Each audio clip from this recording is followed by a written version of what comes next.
খুবই সফট এবং নরম তুলতুলে নান রুটির রেসিপি আজকে আপনাদের সাথে আমি শেয়ার করব। খেতে খুবই মজা। Hello everyone, welcome back to my another blog. আজ আমি নান রুটির ব্লগ শেয়ার আপনাদের সাথে করতে এসেছি।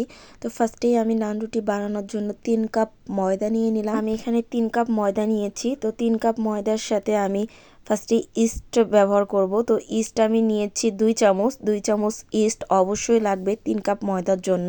আপনারা যে পরিমাণে ময়দা দিবেন ঠিক সেই পরিমাণ অনুযায়ী আপনার ইস্টও ব্যবহার করতে হবে। তো আমি এখানে যেহেতু 3 কাপ ময়দা নিয়েছি তাই 2 কাপ ইস্ট দিয়েছি, সাথে পরিমাণ মতো লবণ, এবং এখানে আমি আধা কাপ তেল ইউজ করলাম। যেহেতু আমি এখানে ময়দাটা ফার্স্টে ডো করব, তো ডো করার জন্য অবশ্যই তেল ব্যবহার করবেন। তেল ব্যবহার করলে এখানে ময়দার ডোটা অনেক সুন্দর হয়। তো আমি তেল দিয়ে দিলাম। তেল দেওয়ার পর এখানে আমি লিকুইড দুধ দিয়েছি হালকা গরম করে। আপনারা যদি এখানে লিকুইড দুধের জায়গায় পাউডার দুধ দিতে চান তাহলে অবশ্যই কুসুম গরম পানি করে নেবেন, কারণ গরম পানি ছাড়া এই ডোটা করা একদমই ভালো হবে না। অবশ্যই আপনি মাথায় রাখবেন বেশি পরিমাণে গরম পানিও না এবং বেশি ঠান্ডাও না, কুসুম কুসুম গরম পানি দিয়ে এই ডোটা তৈরি করতে হবে। তো আমি গরম পানি না দিয়ে আমি এখানে লিকুইড দুধ দিয়েছি। লিকুইড দুধ দেওয়ার পরে খুব সুন্দরভাবে ডোটা মাখিয়ে নিচ্ছি। তো এখানে আমি অফ ক্যামেরায় চিনিও দিয়েছি। চিনির ভিডিওটা আমার কোনোভাবে করা হয়নি। তো এখানে আমি 3 চামচ চিনি দিয়েছি হালকা মিষ্টি ভাবটা আসার জন্য।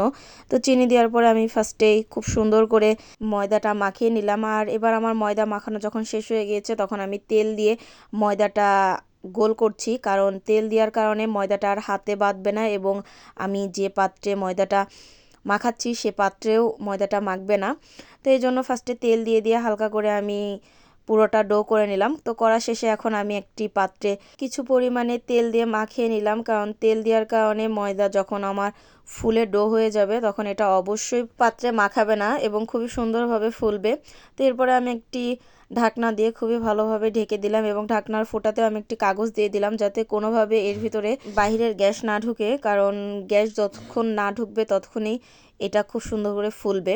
দেন আমি 3 ঘন্টা পরে ফিরে এলাম। আর 3 ঘন্টা পরে দেখুন আমার ডোটা অনেক বেশি ফুলেছে এবং অনেক সফটও হয়েছে। তো এখন আমি ফার্স্টে হাত দিয়ে খুব ভালোভাবে মাখিয়ে নিলাম। এরপরে ছোট ছোট করে আমি ডো বানিয়ে নিলাম যে পরিমাণে আমার ডোটা দরকার একটি নান রুটি বানানোর জন্য, সেভাবে আমি সাইজ করে ফার্স্টে ভাগ করে নিলাম। দেন এরপরে আমি কিছুক্ষণ এটা রেখে দেব। তো কিছুক্ষণ রাখার পরে দেখুন এখন আমি অলরেডি বেলে চুলাতেও দিয়ে দিচ্ছি। আমি এখানে যখন রুটিটা হাতে বেলে নিয়েছি তখন আমার এই ভিডিওটা স্কিপ হয়ে গিয়েছে, করা হয়নি। তো এরপরে আমি চুলাতে ফার্স্টে ভাজলাম, এরপরে আমি হালকা হিটেও দিয়ে দিলাম। দেন এই দেখুন আমার কত সুন্দর সফট এবং কতটা মোটা হয়েছে আমার নান রুটিগুলো, এবং সাথে আমি গ্রিল এবং মেয়োনিজও তৈরি করেছি, সেটা পেয়ে যাবেন আমার অন্য নেক্সট ভিডিওতে। ততক্ষণ পর্যন্ত সবাই সুস্থ থাকবেন।